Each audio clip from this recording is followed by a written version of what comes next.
now that that's out of the way, let's get into it. Today, we will be talking about what I call the narrow way. There's a lot of ways to go about impacting the world, but this is what I call the narrow way. I consider myself an urban missionary, sort of a modern urban missionary, if you will. And this is a guide to community restoration. So that's what I'll be sharing today. We'll have a scholarly talk about service and community development. We'll talk about our approach to community development. And then we'll kind of combine theory with praxis, and we'll talk about what we do at an organization called Urban Promise Los Angeles, which you'll learn more about. And then what I want to do is also help you explore the roles that you can play. After that, we'll ask some questions, have discussion, and then if you really want to talk about my top 5 rappers, we'll be having lunch outside from 1 to 2. I invite you to it. So that's me. Again, like I said, from 2012 to 2023, so present times, I've kind of served as a modern missionary. And what that means is when I first got out of college, I had people tell me like, hey, you can change the world, but you can do the work that matters right in your backyard. There are people right here that need your help, and you don't have to go abroad. You don't have to go to different continents and countries to do God's work, but you can do it right here, kind of in a modern urban setting. And that's where I've situated myself since I graduated college. That's where I met my wife. We started working together as urban missionaries, walking the community, and really just kind of, it sounds corny, but it is what it is, just kind of being the hands and feet of Jesus, loving people however we could. So that's how we got started. And then I kind of continued that journey all throughout, and I studied at California State University of Northridge, where I got my master's in diverse community development leadership. Diverse Community Development Leadership. It's a phenomenal program. Love to talk to you more about it. I currently serve professionally, occupationally, as the executive director of Urban Promise Los Angeles. Anybody heard of Urban Promise Los Angeles? I knew it would be somebody. Thank you, Lord. All right, cool. So we'll talk about it more in just a bit. My thesis was basically on filling the gaps and how out of school time programs, after school care, summer camps, et cetera, essentially benefit low income youth. So that's what I did. That's what I've done my research on. And my approach, I kind of put it simply. There's an author who wrote a book called A Long Obedience in the Same Direction. Long obedience in the same direction. That's our approach to ministry. That's our approach to community development, and that's our approach to service. So go where you're sent, do what you're told, give it all you got. That's what we're about. So there are kind of two things when we talk about community development. There is kind of just the traditional side of community development, and then what I want to share with you is our approach. So we'll be hitting community development 101, and then our way is a little bit different. So that's what I want to share with you as well. So why does community matter? That's a question for you. Why does community matter? Somebody just off the top, why does it matter? You there?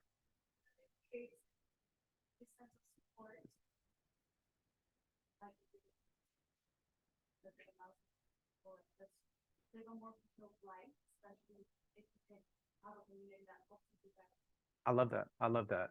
So there's togetherness, there's fulfillment, there's support, there's all types of things in community. Let me have someone from this side. Does community matter, and why does community matter to you?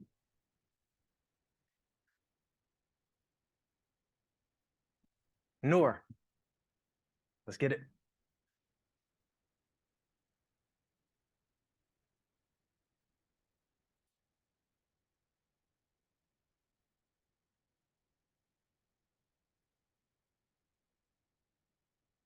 Mhm.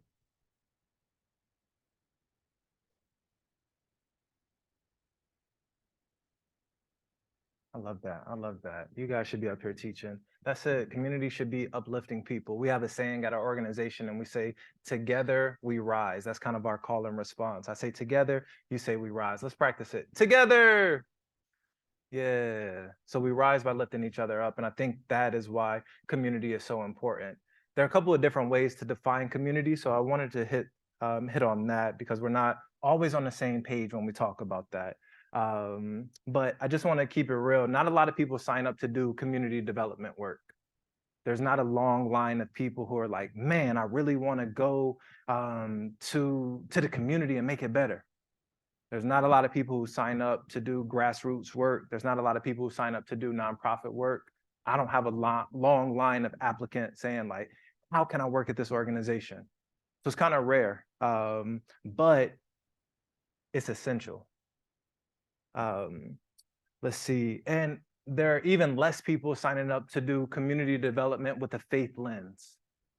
So there are some people that you might find in kind of traditional NGOs or more, I would call them like corporate nonprofits, but there are not a lot of people who sign up to do community development from a Christian lens and perspective. I wish there were, but that's just not what it is. And thus, that's why we call it the narrow way. Because not only is the field kind of niche and not a lot of people are jumping into it, but it's the narrow way. And that's what Jesus preached. Jesus taught us about taking the narrow way. And I think if we can really find our balance and do it the right way, like it's so much beauty that comes from that. And there's so much restoration that comes from that as well. Let me see, the process of teaching people how to work together to solve common problems. That is community coming together. So let's just get familiar with some terms. Like I said, some people define community differently. There's social action, there's social justice, there's consultation, there's social change, participation, and community restoration. Have you guys heard these terms before? Yeah, we familiar with these. Anybody want to take a stab for a chance to win a gift card at defining community one time? I'm gonna call him a guy right here. Yeah. Just take a shot. How would you define community? No wrong answers. People that kind of join together to like help each other. Boom. I love that. I love that. Let's see. How about social action? Anybody want to define social action? Right there, striped shirt. What you got for us? Yeah, you got it?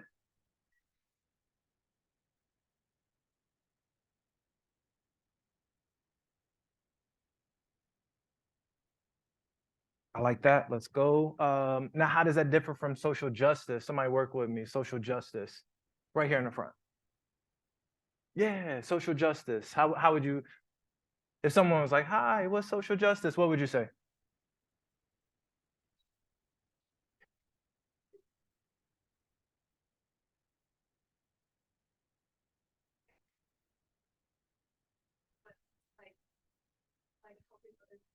Mhm.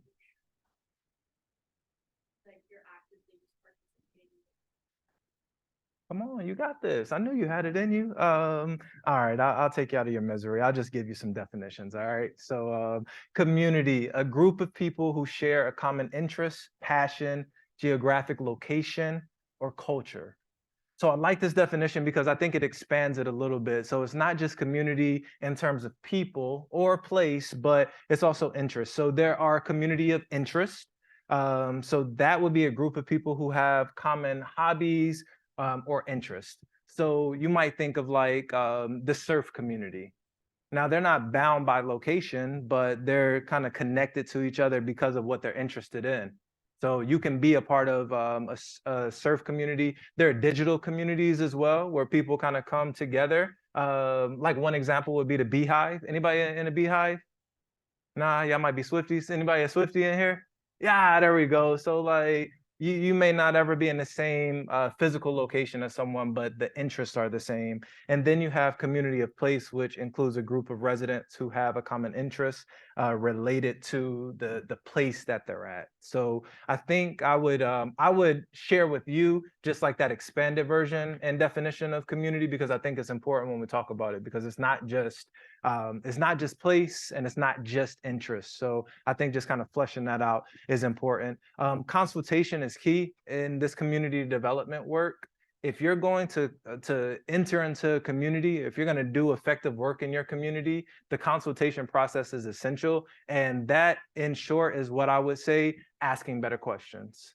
So connecting with those that already reside in the community, those who are already leading, and just asking questions, getting to know the community. Because if you're not doing that, then you're taking a prideful approach and you're coming in and you're trying to do your thing, despite what people may think, feel, or desire. So the consultation piece is essential. Participation refers to full involvement in leadership of community members in planning, developing. So you got to show up at the table. If you want to be an effective leader, you have to actively participate and you got to be a part of what the community is doing. Social action, I say taking steps to change the things that are wrong in our society and introducing new ideas and processes for doing things better in the future. Pretty much what you said, no lie, you know. Social change would be, I like social change theory, and it's rooted in the idea that members of marginalized communities have the ability to transform themselves into those positions of power.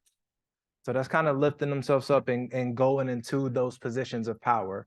It suggests and even demands that conflict is inevitable and a drastic power shift must take place. So this is identifying like the system needs to change. These seats need to be filled with someone different. And the different people are those that are the advocates, the activists in the community, saying like, move aside, let me pull up a chair. And that's a little bit different than the community development approach that is sometimes more collaborative, where you might call your local elected official, you might call the leaders in your community, and you might say, hey, how can we find a way to do this together? The social change theory is ultimately involved with changing those seats in general. Everybody see the difference on that? Yeah, I like that. Social justice is the view that everyone deserves equal economic, political, social rights and opportunities. And community restoration for me is this idea of returning to shalom. Shalom, you here? Hey. So it's returning to shalom, and that's God's peace and his perfect plan and its wholeness.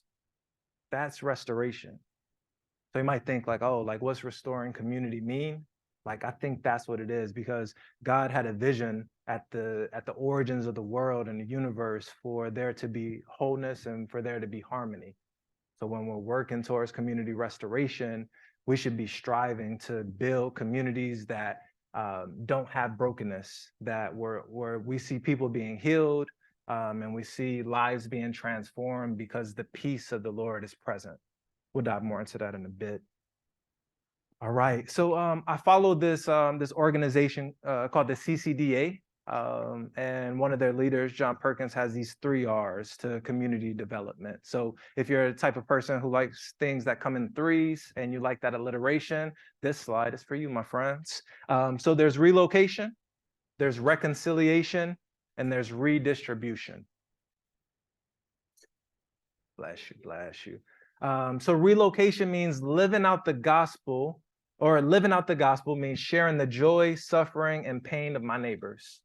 So that means being willing to step into the fire, being willing to be a part of what takes place in these communities. It means sharing life. Sharing life happens through ministry of presence, being present. It's deep ministry. I don't know if you've ever been through something and you just needed someone to be there with you. Not come with the business plan, not come with the strategies, and not come with programs, but just be there with you. That's the ministry of presence. By relocating, we work to develop and invest in our communities without displacing our neighbors, and we work for and share the benefits of community with our neighbors. Changing the words you, them, and theirs to we, us, and ours. Because if you're relocating, you're now making yourself a part of that community. More on that. Reconciliation, again, the essence of shalom, restoring relationships where nothing is missing and nothing is broken. We believe that God wants to restore a right relationship between us, our families, and our community in a holistic way. And then redistribution, which is creating equal access to resources, to power, and opportunity for all humanity. When God's people commit to living in marginalized and low-status communities, seek to be good neighbors, and exemplify what it means to be a follower of Christ, We work for justice for the entire community and utilize resources to address the problems of the community alongside our neighbors. So how can everyone get the necessary access to resources and opportunities? And again, those empowered positions of leadership. Because it's one thing to kind of just like dump the bucket of resources in the community without ever having a power shift. But if we're talking about doing the deep work of community restoration, like somebody got to come off that seat. Somebody got to move aside out of that position, and different leaders need to be able to emerge in there. So it's not just a resource dump. It's not just a financial dump. That's not going to change the problem. Anybody ever just like came up and just got a lot of money? Yeah, me either. That's crazy. But that's not going to solve it. That's not going to solve my problems. If I have a huge check, it's not going to solve my problems, especially if I don't know what to do with it, if I have no plan, and if I don't have the power, the means to be able to do anything with the resources. So this is key to community development. Now, one of my favorite components of community development is asset-based community development. Asset-based community development. Will y'all say it with me? Let's get it. Asset-based community development. So asset-based community development is this idea that there are already fruitful, viable, incredible leaders and resources within the community. So again, we talk about this idea of relocating and being a part of the community, but it's not you pulling up and bringing your U-Haul and bag of tricks and all the resources and just kind of plowing the land and doing what you came to do. But instead, it's that consultation piece, which is asking questions.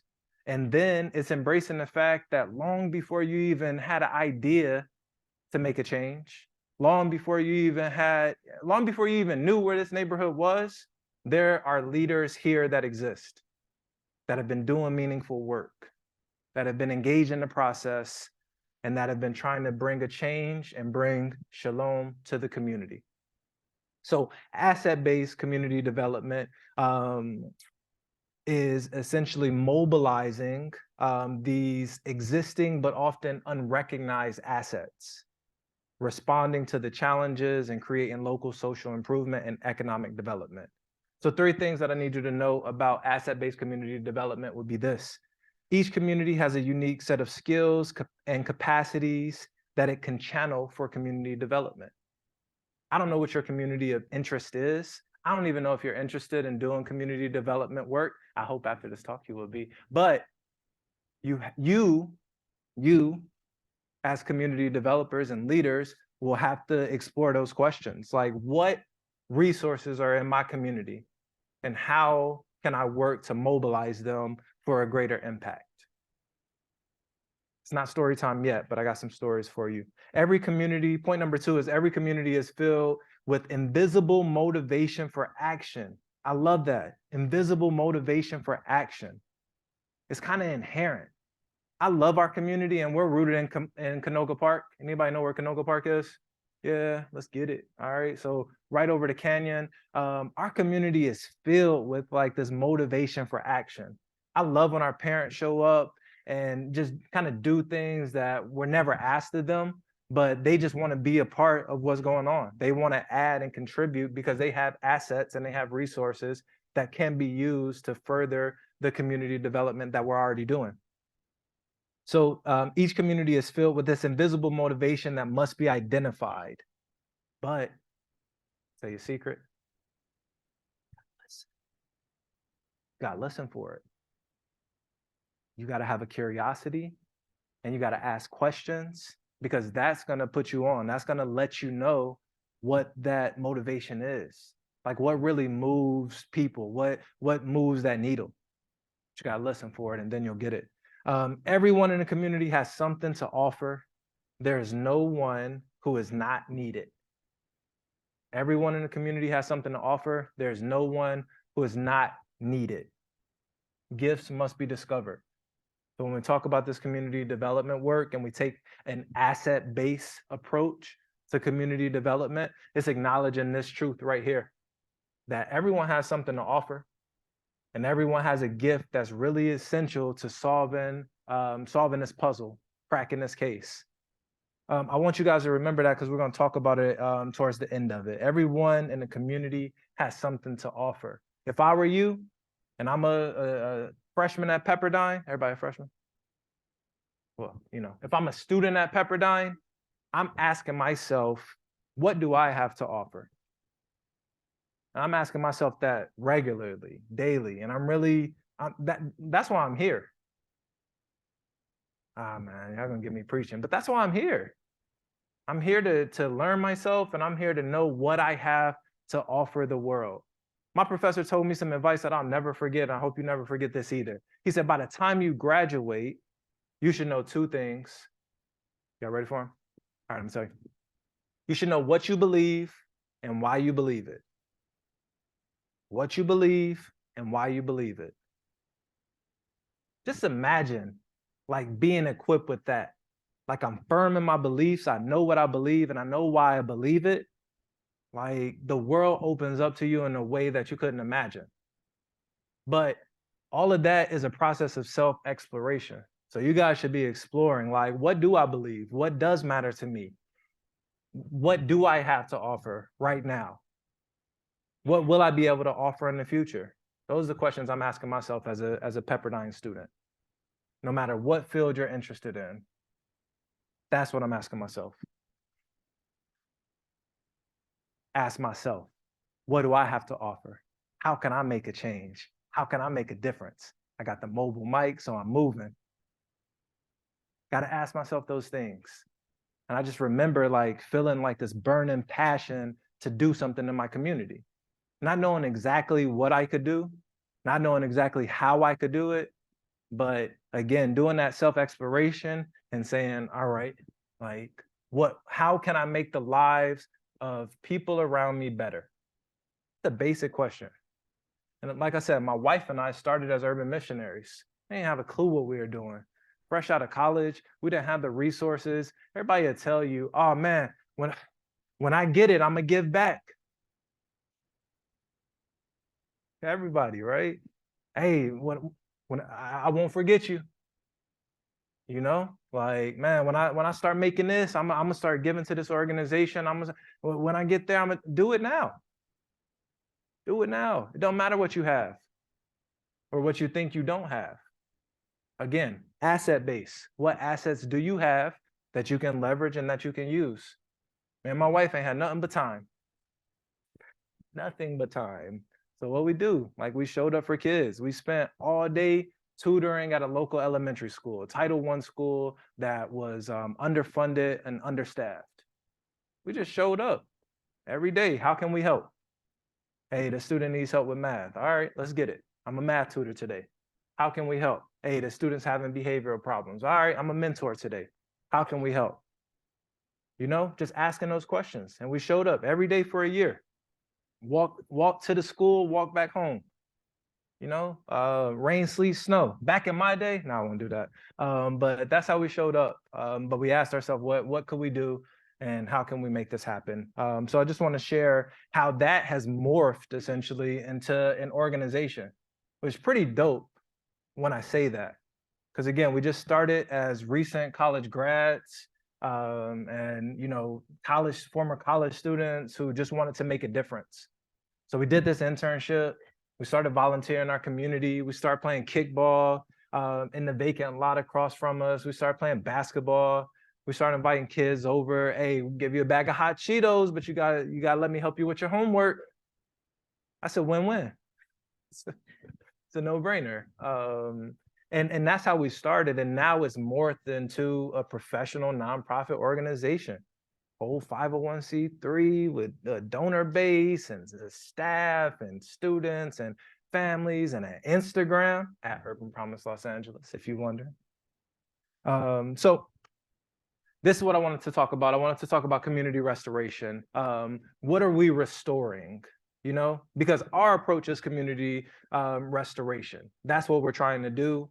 We're not trying to, overthrow the government. We're not trying to fill these seats. Like we're just trying to bring God's peace and presence to the community in a more amplified way. That's what we're about. So community restoration, if you remember the story of creation, God created shalom, peace and wholeness, and there was harmony. And then there was the fall that kind of broke that peace and harmony and shalom. And then we're redeemed by what Jesus did on the cross. And all that's connected, and it goes into God's restoration plan.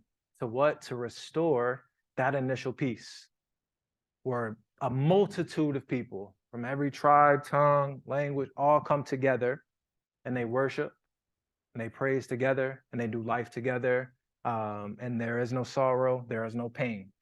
Like that's the idea of brokenness. Restoration is healing that brokenness, where no one lacks anything. So that's the vision, right? So in order to do that, you gotta go about it a certain way. So this is the approach that we've taken. Couple of steps for you, for those of you who like 5 steps. What's the first thing we doing? We pulling up on you. The Bible said the word became flesh and moved into the neighborhood. That's hard. The Message version, of course. But the word became flesh and moved into the neighborhood. Came, boom, I'm here. Can you imagine? So kind of follow that template of what Jesus did, who could have sat back in heaven, kind of watched everything play out. Could have been actively, pulling some strings from heaven, but he said, nah, I'm coming down to earth and I'm gonna dwell among the people. I'm gonna dwell among my creation and I'm gonna be a part of it.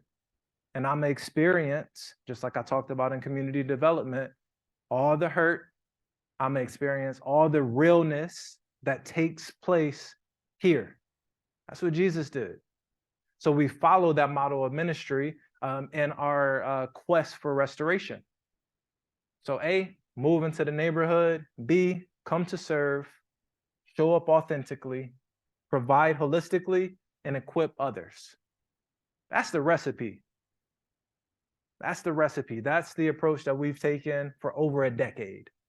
We move into the neighborhood. We come to serve. We don't come trumpeting. We're here to, this is what we're doing. We come to serve. Come to help people. How can we help? We ask those thoughtful questions. How can we help? Before we move a finger, we're asking those questions because we come to serve. And we show up authentically.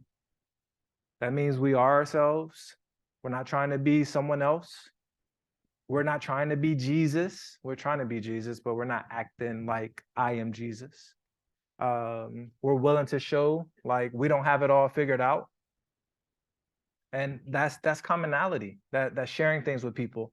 And then providing holistically. If you read the Gospels, you know that Jesus does all these miraculous healings. And a lot of them are physical, healing lepers, like helping people to stand and walk and the blind to see, feeding 5,000 people, like all of those things, although they're directly correlated, but they're not necessarily spiritual in nature. Everybody understand what I'm saying? Yeah, so he's filling these practical needs. And then the last thing is equipping others. So you won't be the only one, and you're not the only one who can make a difference. But your job is essentially to be able to pass on what you do, how you do it, and equip others to be able to be the leaders of their own lives, and then, of course, be the leaders of their communities. So you're supporting people as they move along. Let's dive into it. John 1:14. Anybody got your Bible? Y'all lying? Yeah. I mean, everybody got a Bible, you don't got the Bible app? All right, there we go. All right.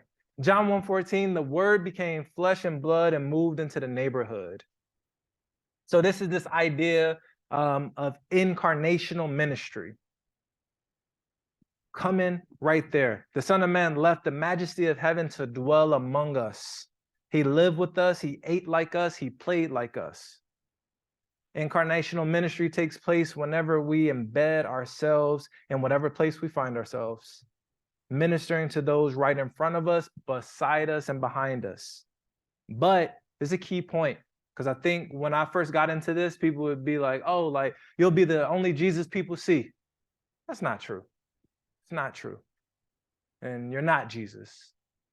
You can walk in his ways, and you can follow, and you can point to Christ, but humble yourselves and know that you are not Jesus, but you can be like him. You can be Christ-like. Our desire should be for the holiness and obedience to communicate God's righteousness and love to others. So we moved here from Charlotte, North Carolina to Canoga Park. We made a determination that that was where we were going to start our ministry. So we packed up everything. We have two daughters, but we had two babies at the time. One was 1, one was 3. Didn't make sense. We didn't have a lot of money. My wife flew on the plane with the girls, had them like this. I drove cross country in a U-Haul with our few belongings in the back, whipping it by myself, 4 days. What a journey, right? And then we pulled up to the neighborhood, and we had a plan and we had a vision for what we wanted to do. But we started slowly. We started asking questions. We started to get to know the community that we were serving. Like, what do people eat here? What do people do here? What do people like here? What are people like here? So just knowing the people first before you can make an impact is essential. And I think that's what we would call incarnational ministry. The next thing is coming to serve. Come to serve. I didn't say come to lead. Say come to make a difference. Just come to serve. Jesus says that the Son of Man didn't come to be served, but to serve. He came, man, like, he really did that. Like, he came and he met the needs of people. He could have walked in majesty and did really whatever he wanted, but he chose to serve. So you use your skills, your gifts, and your talents to serve the needs of others. That's what servant leadership is. Using your skills, your gifts, and your talents to serve the needs of others. So servant leadership is an example of leadership that has its basis in humility. Servant leaders are those who see followers as equals, listen to followers, empathize with them, encourage their growth and development, and care about their well-being. That's a biblical model. So all those things that I showed you on a couple of slides back, our approach to ministry, all of this is a biblically based model. We didn't just say like, oh yeah, this would be dope. And we didn't just read a book and say, let's follow this, but instead, like, we really based our approach in scripture and the ministry of Jesus. So that's what servant leadership is. Jesus empathized with us. He encouraged us. He was with us. He walked with us. And becoming a servant leader, the leader uses fewer controlling mechanisms and shifts some authority to those being led. Inclusion, positive feelings toward the leader resulting from servant leadership in turn result in more effective follower performance. So when you're shifting that, you know, sometimes we have this vision of leadership, and, you know, when you think leadership, sometimes you think like top down. Anybody ever heard that phrase? If it's a pyramid, you got the leader on top, and then you got everybody else that kind of falls under him. But what did Jesus do? Jesus kind of, boom, represents the upside down kingdom. I don't know if you ever heard that terminology, but Jesus flips it, and he goes and he takes a lowly place to, like the homie said, lift others up. That's servant leadership. Servant leadership behaviors. Some of these things right here I already talked about. Already hit some of these right here. Next thing is show up authentically. So you move into the neighborhood, you come to serve, and then you got to show up authentically. Got to be your true self. I like this scripture, and I think it always rings true, but John 4, verses 23 and 24 says that the hour is coming and is now here when true worshipers will worship the Father in spirit and in truth. To me, like that just rings authenticity. It means like I'm going to worship, I'm going to follow you, I am going to be with you as my full self. And that's what you got to bring into community development. That's what you got to bring into this work of restoration, is being your full self. But in order to do that, you got to know yourself. You got to know yourself to be yourself. Say that to your neighbor. You got to know yourself to be yourself. You got to know yourself to be yourself. All right. Again, all of these 4, 5, 6, 7 for some of y'all years at Pepperdine should be about knowing yourself. All right. A leader cannot be authentic by trying to imitate someone else. You can't be authentic if you're trying to imitate someone else. So you might see someone else who's done it and done it this way, and maybe they've had a lot of success in it, but that's not how God has gifted you. And furthermore, that may not be what God has called you to. That may not be what he's called you to do. So don't try to be someone else. Don't try to imitate someone else. Just be who you are. Authentic leaders engage in ethical and transparent decision-making that reflects courage and resiliency to address ethical issues. It's transparency when you're an authentic leader. And sometimes it sucks. I can assure you, it sucks to show up to your people and say, I don't know. I don't have the answers, and I don't know what we're going to do. It sucks, but it's also very valuable. It's very valuable just to be able to not carry that burden of I've got it all figured out. Because when we're talking about community restoration, there is no community if it's all tied up with me. But there's mutuality when I'm able to acknowledge and embrace humility to say, I don't have it. You got an answer? You got a solution? How about you? Like, what can we do? Let's think together. Now we're acting as a community. Some people say they want to do community development work, community restoration work, but don't want to do it as a community. I always say you can't restore community without community. So that means it can't just come from me. It's got to come from we. Come on, keep going. Authenticity means letting others see and appreciate the real you. Is it possible to be true to oneself and to own one's personal experience, thoughts, emotions, desires, and beliefs, and still succeed and still serve? Is that possible? I think it is. I think it is. But you got to tap in. You got to know who you are. You got to know what you bring to the table. You got to know your limitations. And then you got to build community around that, especially if you're in leadership. All right. Providing holistically. This is something that we do. So again, you show up to the neighborhood, you come to serve, you lead authentically, and then you provide holistically. That's comprehensively. That's filling all the needs that you can. Because what does it help someone? What does it help someone if I'm starving, right? I'm starving. I show up to your door and you know what you got to offer me.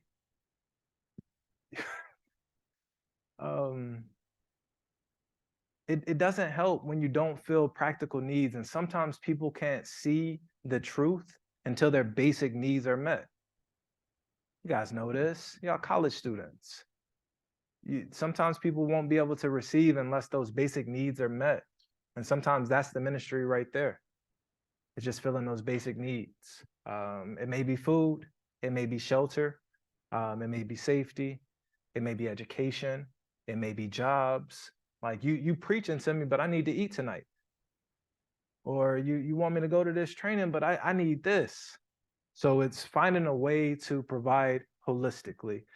In the scripture, Matthew 25, verses 35, he says, when I was hungry, or let me not paraphrase, I'll read it. For I was hungry and you gave me something to eat. I was thirsty and you gave me something to drink. I was a stranger and you invited me in. We talked about community, building that sense of belonging. I needed clothes and you clothed me. I was sick and you looked after me. I was in prison and you came to visit me. Again, all of this stuff is scriptural. If you want to be, and I hope you do, Christian leaders who make an impact, Like, you got to have your bases in this right here. So as we approach our ministry, this is what we're doing. Trying to do this. Not doing it perfectly, but trying to. Holistic ministry views people through God's eyes as body, soul, wholes created to live in a wholesome community. I like this one. Christian community development desires to see Christ's love and the church integrated into every aspect of life, engaging in the spiritual, the social, the economic, the political, the cultural, emotional, everything. That's it. We answering those needs. I've seen a lot of people, I've seen a lot of organizations and ministries just kind of tend to this one thing and just neglect, like it's downright negligence, like something that is really real and practical and heavy on someone. But say, no, this is what we do. And you can't do everything for everyone. I understand that, but working to provide holistically. And the last thing is equipping others. Because you can't do everything for everyone all at once, our job should be equipping more leaders to step into this. It should be cyclical. Therefore, go and make disciples of all nations, baptizing them in the name of the Father and of the Son and of the Holy Spirit, and teaching them to obey everything I've commanded. So you're making disciples, you're equipping them what they need. You're discipling them, you're training them in the ways of God, but you're also making sure they eat, making sure they find a job, making sure they have access to college, make sure they have access to the resources that they need, make sure that they have ample opportunities to be the leaders that God's called them to be. That's equipping others as well. So what do? We recruit locally, we're intentional, and we welcome those who hunger for truth and for change. Come on in. Are you hungry for truth and for change? Come on. And be a leader worth following, modeling healthy leadership on a daily basis. That's discipleship. Sometimes people are so concerned with just doing this one thing that they forget to disciple. It's a journey. Anybody else know that this whole thing is a journey? So you meet someone, they do something good for you on one day and you never see them again. And you're like, all right, guess I got to figure this out. Discipleship is walking with people, providing guidance in every aspect, creating empowered positions of leadership, and getting out of the way. Sometimes you got to get out of the way, especially if you're in leadership. Again, I need that seat. You gotta slide. How else will people be able to fulfill their potential if all the seats are taken? Sometimes you got to get up, you got to go. And then offering support and encouragement. If you like quotes, I got one for you. One of my personal favorites, but it says, prolonged, courageous leadership inevitably duplicates itself. I love that. Everywhere I go, I say it. Prolonged, courageous leadership inevitably duplicates itself. That's equipping others, and that's making disciples.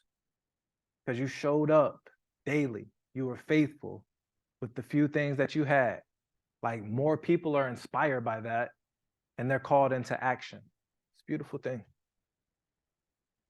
So this is our model for community restoration. It's Urban Promise Los Angeles. It's the work that we do. It's our ministry. We've been doing it since 2019. And all of the things that I just told you are all the things that we've tried to do at UPLA. So our mission is to support the children and youth as they grow to be Christian leaders who are determined to restore their communities. So we're equipping them so, again, they can step into those empowered positions of leadership and make a change. My wife and I founded the organization back in 2019. We moved into the neighborhood. We showed up. We tried to figure all of this stuff out.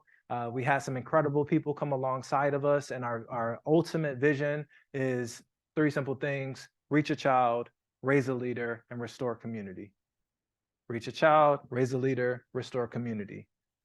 And we're intentional about the placement that we've had as an organization in the neighborhood that we're in, knowing that it's under-resourced, it's underfunded, and not a lot of opportunities exist for youth. So we brought those opportunities, and we're helping to facilitate the creation of those opportunities. And we're seeking to address the issues of educational inequality, youth unemployment, and access to higher education, particularly for Black and Brown students. So this is our model. So when we say reach a child, what we mean is we offer after-school programs and we offer summer camps for elementary age students. Now, again, this is all holistic ministry. This is our approach. I hope you guys will find yours, but we feel that need of literacy instruction. I'm sure you guys have heard the research and the statistics that correlate with third grade reading scores and what that means for high school graduation and what high school graduation rates mean for incarceration rates. So all of this has this direct correlation. So we try to fill that need by offering literacy support. So we're reading with kids, we're helping them just do the basics that are often missed in schools in underserved communities. We offer Bible classes. It's dope too. It's dope. Anybody ever taught a Bible lesson to a kid? It's fun, man. Like they're just like, they don't know. Whatever. It's just a lot of fun. And then we do STEM or STEAM if you want to throw in the arts. And that's what we offer to our kids. And then sports. I mean, kids love that. They come, they play soccer. We're playing dodgeball. Like, I'll play soccer in this. I get down. It doesn't matter, especially because he's got the steel toe. So I bang. But that's what we mean by reach a child. Just filling practical needs to offer children a place to come and be supported so that they can grow and they can advance. The next thing is our street leader program.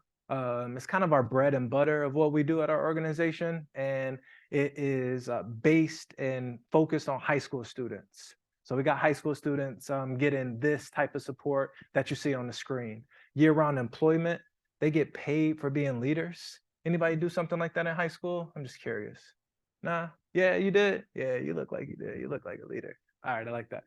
So they get paid for tutoring and mentoring the younger kids.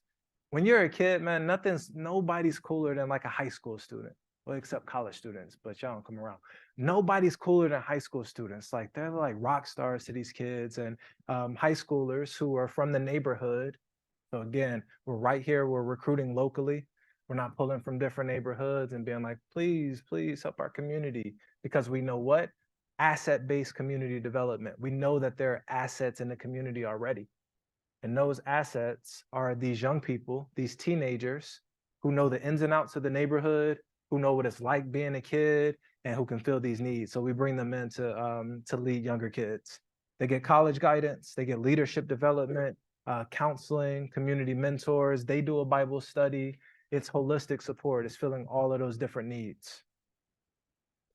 And then what is community restoration? So again, reach a child, raise a leader, and restore community. What we mean by that is ultimately lifelong servant leadership, lifelong servant leadership to wherever God's called you. Now, there's different places that God may call you to, and there's different sectors that God may call you to. I'm not concerned with that. What I would be concerned for you guys is that you go where God sends you and you do what God calls you to do, whatever that is. Sometimes that means working at a place like Urban Promise or working at Urban Promise. Email me, Dionte at Urban Promise. That can mean a number of different things, but it could also mean being a marketplace leader. So bringing your values, your ethics, your humility, all of those different things that you've been equipped with to the marketplace and leading from that place, because yeah, it's needed there as well. Servant leadership is needed in those sectors as well. Sometimes it may be church leaders. That may be your passion. Maybe you lead worship. Maybe you lead Sunday school. Maybe you're a youth pastor. I'm not sure. Or that may be education leaders. So what we've seen is a lot of students actually come through Urban Promise and from their work with children, be inspired and say, you know what, like I never thought I wanted to do this, but I actually want to teach. Like I'm gonna go to college so I can become a teacher and I can make an impact. Or, you know what, like I want to go to college so that I can be a counselor and I can bring mental health support to my community. and bilingual mental health support to my community, which is really essential. So it doesn't necessarily matter what that may be. And we've had other high school students come through and they say, yeah, like in 3 years, I'll be back and I want to be on staff and I want to lead at Urban Promise. I'm like, yeah, you get it. But that's what it's about right there. Like leading the community from the inside is really powerful. So that's just a scatter plot of all the stuff that we do. And then there are a couple of different roles that we play in community restoration. And these are straight from the dome, but you can be an ally, you can be an advocate, or you can be an ambassador. So again, this is for my people who like things in threes. Let's flesh those out. So I think an ally is someone who may not have experienced injustice directly or personally, but has seen it and has aligned themselves with the cause and committed to the fighting against the injustice experienced by others. So you're an ally by that way. Everybody understand that? Yeah, so we kind of like maybe it didn't happen to you, maybe you didn't experience it, but that doesn't mean that you don't that you can't be passionate about it. That doesn't mean that you can't fight for the justice of others. In fact, Proverbs 31, verses 8 through 9 says, speak up for those who have been oppressed. Speak up for those who are voiceless. And that's what you can do as an ally. Another role that you can kind of play in this community restoration is being an advocate. So a person who has experienced injustice, but from the context of another community.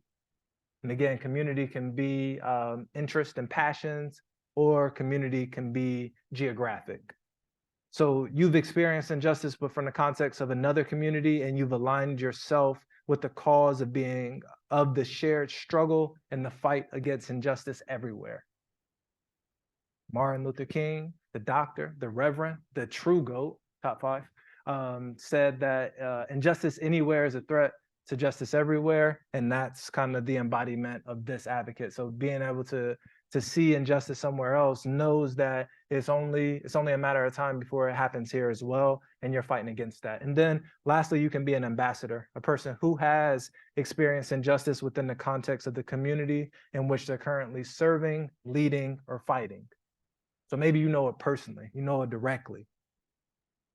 Like although I don't come from this geographic community, I know what it's like to lack those resources. I know what it's like to be overlooked. I know what it's like to not have those opportunities or not have the adequate care, all of those different things. So I can work as an ambassador, but I can also work as an advocate and someone who kind of like, all right, like this is what I've experienced. And although my experience doesn't fit perfectly into this glove of injustice, I still care and I don't want it to happen to you.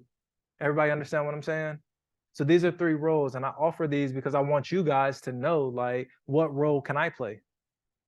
And you don't have to found an organization, and you don't have to do full-time ministry. I don't know, but everyone can play a role, and I hope that you guys will find that. One of the last things that I want to leave you guys with is this ecosystem for change. Everybody seen anyone seen this before? That's me, no. Anybody seen this before? Nah, oh man, y'all missing out on the good stuff right here. I'm glad I added it because this is really, really good. Again, it's a ecosystem for social change. So in the middle, what you'll find is some core values, some things that really matter to the community. And these may change, and you guys can probably map this out yourselves, but in the middle lies those core values: equity, liberation, justice, solidarity. And then from that, you have different roles that we play in the community. So some people are storytellers, some people are healers, some people are builders, some people are visionaries, some people are frontline responders. You have your experimenters. And I got a definition right here. I don't know if we send this type of stuff out. You could probably do a quick Google search, or you can snap a picture, but these are roles that if I were a college student, if I'm at Pepperdine and I'm hearing this talk right now, I'm looking into these 3 things, or these things listed in front of me. What role can I play? And you can Google it. It's by a lady named Deepa Iyer, Iyer. This framework is really beautiful, and I think it can really steer you into your potential and your role. So just real quick, I'll kind of read a couple of them. Builders, I develop, organize, and implement ideas, practices, people, and resources in service. Caregivers, I nurture and nourish the people around me by creating and sustaining a community of care, joy, and connection. Guides, I teach, counsel, and advise using my gifts of well-earned discernment and wisdom. I won't read all of them, but I hope that you guys can find some direction and some clarity in this, because all of this work can be heavy. Community development, social justice, social action, change, restoration, whatever.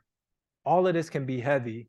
And at times you may feel like you got to carry it all and you got to be all of these different things, but you don't. I think the important part is to remember that community isn't singular, and being able to embrace the pluralism of community, and then being able to identify what your role is, and then finding others who may fill these various roles. All right, it's my last slide, and then let's see where we got. But maybe you heard this quote. If you guys are wondering, and I hope you are, what will I do in my life? Where will the road take me? I like this quote, and it says, your vocation in life is where your greatest joy meets the world's greatest need. Anybody heard this one before? Your greatest joy meets the world's greatest need. I love doing this stuff, man. Like, I really love like just encouraging kids. I love kicking it with kids and kind of playing sports. I love helping them. I love seeing people reach their full potential. And then when I look out into the world and I see young people who are lost, or young people who don't seemingly have a lot of hope or a lot of support, those two things fuse together. And I say, all right, we can do something about this. And we do it, we act on it. So I hope that's what you guys are able to do as well. And then I wanted to share this quote that I shared earlier. Everyone in the community has something to offer. There is no one who is not needed. Gifts must be discovered. You got to do that harvesting work. You got to find your gift because you're needed. No one is not needed. And lastly, as we seek to bring heaven to earth by serving faithfully, what role will you play? What role will you play in this work? Had a lot of different variations of community development and leadership. I'm in this role right now, but as you can see, this ecosystem is robust, and I may only fill one of these roles. There's a lot more if we truly want equity and liberation and justice and solidarity and those other things that really matter to us. So, what role will you play? That's my presentation. Thank you so much, guys. Thank you so much. Thank you.